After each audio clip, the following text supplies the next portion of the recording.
ดีต้อนรับเข้าสู่รายการเล่าไล่เจ้าและทำสมเนาะซึ่งบอกเลยว่ารายการของเราเนาะแน่นอนเลยดูนี่จะบอกสิ่งดีๆบอกต่อกันกับท่านผู้ชมนั่นเองบอกเลยว่าสินค้าเนาะที่บามารายการของเราแน่นอนว่าเป็นสิ่งที่ดีและก็เป็นสินค้าที่ว่าดีมีคุณภาพมาตรฐานระดับสากลผู้แลมาแล้วจะนี่เซ็นเคยกับมื้อนี้ที่เขาสภาไปหูจักเจ้าของแบ่งคนงามกันเลยเจ้าเนาะฉะนั้นแล้วผู้กัดเสียเวลาเนาะเขาไปตามทับส้มกันเลย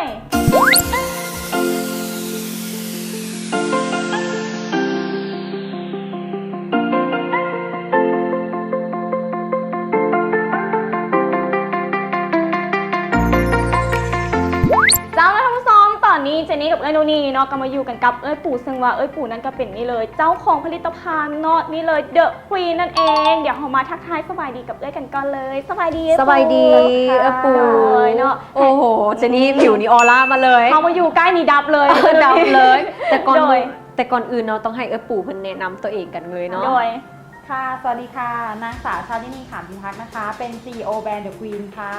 เจ้าเนาะนี่เลยเนาะทางหน้าเขาเลยแล้วจะนี่จะมีอยู่3แบบเนาะ3อย่างเดี๋ยวเขามาถามเลยว่าปู่นี่มีแบบใดเน่นี่สำหรับ3ตัวนี้ค่ะโปรดักต์ของเรานะคะของแบรนด์ The Queen จะมีด้วยกัน3ตัวนะคะโดยค่ะตัวแรกเลยจะเป็นสครับกูต้าน้ำมะขามอ๋ออันนี้ก็คือขั้นตอนแรกเลยใช่ขั้นตอนแรกเลยคือเราต้องขัดเซลล์ผิวเปิดผิวก่อนนะคะถ้าผิวเราเนี่ยถ้าต่อให้ใช้ครีมแพงๆแค่ไหนถ้าไม่รู้จากการขัดเซลล์เก่าออกนะคะใช้อะไรก็ไม่ขาวค่ะโดยต้องเปิดผิวด้วยสครับตัวนี้ก่อนนะคะเป็นสครับแบบที่ผลิตจากสมุนไพรไทยเลยนะคะผลิตจากมะขามขมิ้นเลยนะคะนี่ค่ะดูโอ้มีกลิ่นหอมเนาะหอมเจนี่มันคือแบบเครื่องสมุนไพรแบบเต็มเลยนะกินสมุนไพรออกมาเลยแล้วตัวนี้นี่เขาไส้เป็นแบบไส้เป็นแบบแทนสบู่ได้บ่ใช้แทนสบู่ได้เลยนะคะก็คือขัดเสร็จปุ๊บนะคะผิวจะฉ่ำวาวมากนะคะไม่ต้องใช้สบู่ตามเลยโดยเนาะรู้สึกว่าแบบมันหอมกินมะขามออกมาแล้วแบบคล้ายๆคือกินสมุนไพรออกมาเลยเจนนี่เพราะว่าปกติที่แบบเขาเคยลองกันมาเนาะสลายจะแบบบ่ฮู้สึกเมนบอเจนนี่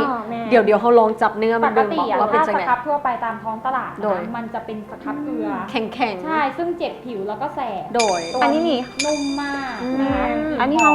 โดยเขาสามารถแบบทดลองได้เลยบอกใช่พอขัดเสร็จปุ๊บต้องใช้น้ำนะขัดเสร็จปุ๊บจะแตกตัวเป็นน้ำนมโอ้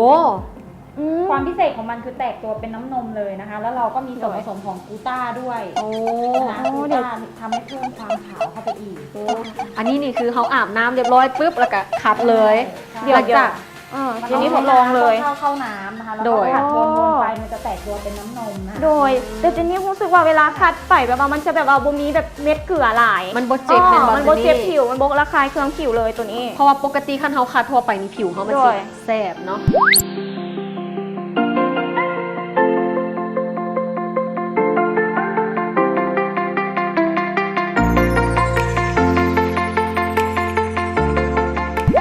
ตัวนั้นขัดแล้วละขั้นตอนที่2เดี๋ยวปู่เป็นตัวใดค่ะตัวที่2ของเรานะคะจะเป็นตัวนี้เลยนะคะวิซีมิวนะคะน้องใหม่มาแรงของเราเลยนะคะเรียกง่ายๆว่าวิตามินซีน้ำนมบำรุงผิวนะคะเป็นวิตามินซีเจ้าแรกนะคะที่แตกตัวเป็นน้ำนมได้เดี๋ยวอยากลองแล้วปู่ต้องขอลองกันเลยใช่เดี๋ยวดูนะคะกลิ่นของเรานะคะจะหอมมากนะคะแล้วก็เป็นกลิ่นวิตามินซีนะคะพอถูกน้ำเนี่ยก็จะแตกตัวเป็นน้ำนมทันทีเลยเดี๋ยวเขาลองเลยเนาะโอ้นี่เป็นน้ำนมโอ้หอมไหมคะหอมเป็นแบบเป็นกลิ่นมันมีคือแบบกินวิตามินซีเมนแต่ว่าตัวนี้มันจะเป็นแบบน้ำนมใสๆแบบที่เขาเห็นกันนะโดยอันนี้เขาสามารถแบบว่าทาได้แบบหมดต้นโตได้เลยเจนนี่แต่ว่ามันค่อนข้างแบบว่าเขาจะจากไหนเหมาะกับคนที่ว่าผิวแห้งคือนู่นนี่ขนาดเลย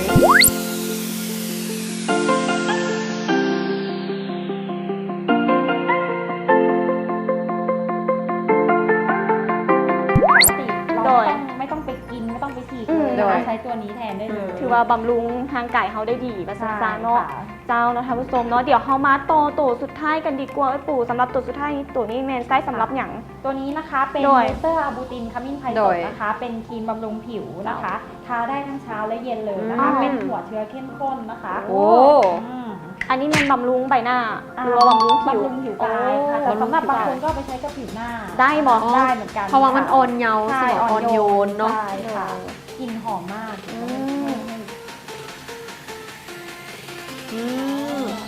อันนี้นี่มันเห็ดมาจากอย่างมันคือแบบเป็น จากขมิ้นไทยนะคะ แล้วหลักๆเลยจะเป็น เจนนี่ อาบูติน ลองดมเบิ่ง ทำให้ผิวขาวหอม ส ไหม ด คะ ชื่นเนาะ โดยหอม มีอาบูตินด้วยนะคะซึมไวไม่เหนียวเหนอะหนะนะคะ แล้วก็มีกลิ่นหอมมากๆเลย อุ้ยแบบเขาทาหน่อยเดียวนึงทัวโตแล้วเนาะแบบทัวแขนเขา แบบมันลื่นๆเนาะ ไม่ต้องเยอะเลย เพราะว่าถ้าทั่วไปนี่ค่ะก็จะแบบเอาไปผสมเป็นบล็อกแต่ตัวนี้คือเน้นๆเลยเนาะ เลยนะคะ แต่ถ้าใครแบบว่าอยากเอาไปผสมครีมทาผิวทั่วไปก็ได้ค่ะ เพราะอันนี้คือหัวเชื้อสินค้าของเรานะคะผลิตจากแบรนด์ที่มาตรฐาน โดย นะคะมีสินค้าทุกตัวนะคะ มีเลขจดแจ้งทุกตัวค่ะ สบายใจได้เล ส ย บายใจ แม่ ได้ แล้ เล ว ยนะคะ ไม่ต้องกลัวผิวแหกไม่ต้องกลัวผิวแตกอะไรทั้งสิ้น โดยเนาะเดี๋ยวเขาอยากฮู้กันแล้วเพราะว่าทางผู้ชมทางบ้านอาจจะเบิ่งรายการของเขาอยู่ แล้วราคาเดทประมาณเท่าไหร่อยากฮู้ ใครที่ติดตามอยู่นะคะ วันนี้ปูจัดโปรโมชั่นพิเศษให้เลยนะคะ โดย สำหรับคนที่เข้ามาชมรายการนี้นะคะ จากปกตินะคะเซตนี้เลยนะคะ อยู่ที่ 850 บาท เจ้า โดย ค่ะ เราลดให้เลยเหลือเพียงแค่ 680 บาทเท่านั้น โอ้โห ดูนี่ซื้อไปเลยสูตรหนึ่ง เจนนี่เลยว่า โดย เลยว่าโทรศัพท์สิระเบิดแล้วตอนนี้ แม่ แต่ว่าอยากพูดว่าจากคนปู่จากคนหรือว่าโบจำกัด ไม่จำกัดค่ะ อืม สำหรับคนที่เข้ามาดูรายการนี้ โดย ค่ะ โดย ใจเย็นใจเต็มเลยบอกว่าถ้าสมมติว่าเข้าไปแล้วอินบ็อกหาให้บอกว่ามาจากรายการลาวไลฟ์ เจ้า เออ แล้วนี้เลยเนาะหลายๆ คนนี่อาจจะสนใจหรือว่ายังพันหู้แบบบอลซื้อเถืออยากรู้ว่าบางคนยังเป็นตัวแทนจำหน่ายแบบนี้สามารถติดต่อได้ทางไหนเน่ ค่ะก็ถ้าใครอยากเป็นตัวแทนจำหน่ายนะคะ ติดต่อได้ตาม Facebook ปูเลยนะคะ โดย ก็คือทาลินีปูค่ะพิพัฒน์ค่ะ